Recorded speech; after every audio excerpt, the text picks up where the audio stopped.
こんにちは。モナコのもう一品クッキングです。はい、今日はね、生姜糖を作りたいと思います。ね、免疫力アップして、風邪の予防にもなる生姜糖をね、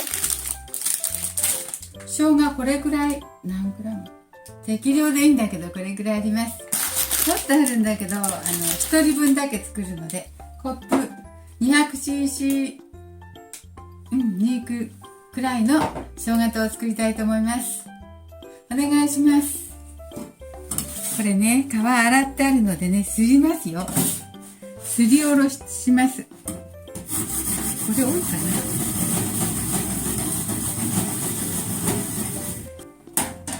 な。はい、すりました。これはね、どれぐらいあるだろう。小さじ1杯ぐらいはあると思います。小さじ2杯ぐらいになってしまう。ちょっと厚手のコップ用意しました。小さじ2杯はちょっと小さじ2杯はちょっと辛いかもしれないので、小さじ1杯にしときます。小さじ1杯にしました。もしね、辛くなかったら入れたいと思うんですけどね、辛かったら大変。はい、これにですね、とろみをつけたいと思うので、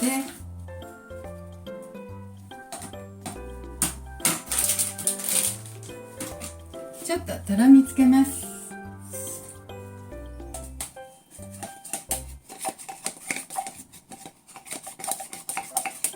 とろみをつけて、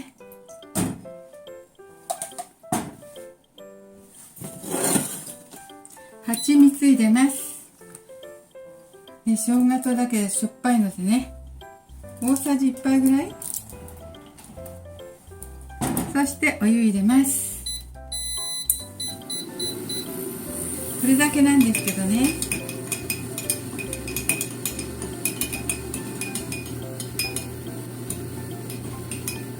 風邪にいいと思うんですよ。喉にもいいしね、体を温めてくれるから絶対免疫力も上がるしね。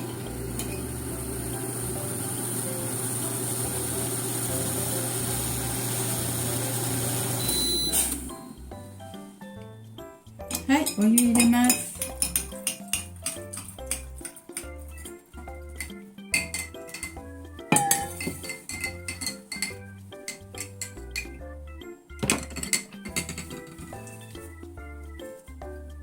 ちょっと片栗粉、ポッカレモンもちょっと入れます。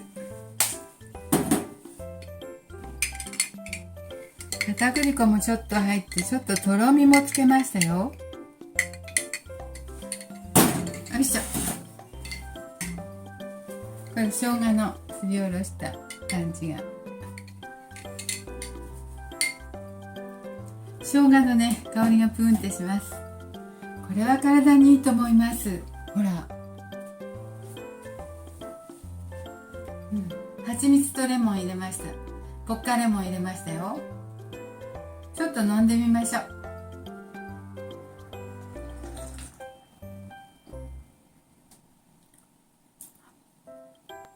生姜小さじ1杯でちょうどよかったです。あんまり入れると辛いからね。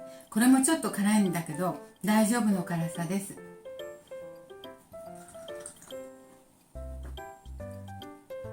体が温まってね、体が温まるの分かりますね。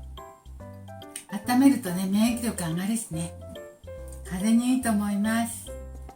まだね、そんな冬じゃないけど、ちょっと作ってみようと思いました。喉にも良さそうなので。はい、モナコのもう一品クッキングでした。どうもありがとうございます。見ていただいて。